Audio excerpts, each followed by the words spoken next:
today is relationship hack number 1.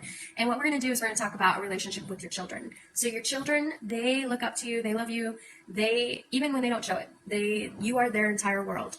One thing you can do to help make bedtime easier and put this into your bedtime routine, you're tucking them in, sit down with them and ask them, hey, what went well today? What didn't go well today? What bothered you? What are 3 things that you're grateful for? We do this in the morning as well. This kind of pushes her to feel like, hey, life is pretty cool. Even though I'm bothered with what I was bothered with, Mom talked to me about it. Now I feel better. Now we're going to go ahead and talk about what I'm grateful for to remind me there's good things, to remind us that we have a wonderful life and we're continuing to build this wonderful life together.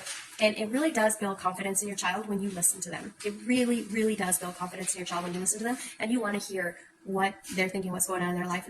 They don't feel alone. They feel like, wow, Mom, Dad really care about what's going on with me. They're not just telling me what I have to do every day or saying no to me for this thing and that kind of thing.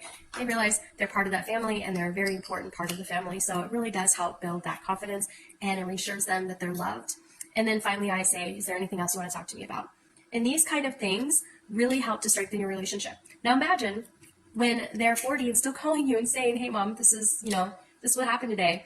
Be a part of your kid's life. Know what they're thinking and feeling. It helps you to understand their perception and how they're looking at the world. What are some of the things that you do at bedtime with your kiddos to strengthen your relationship and your bond with them?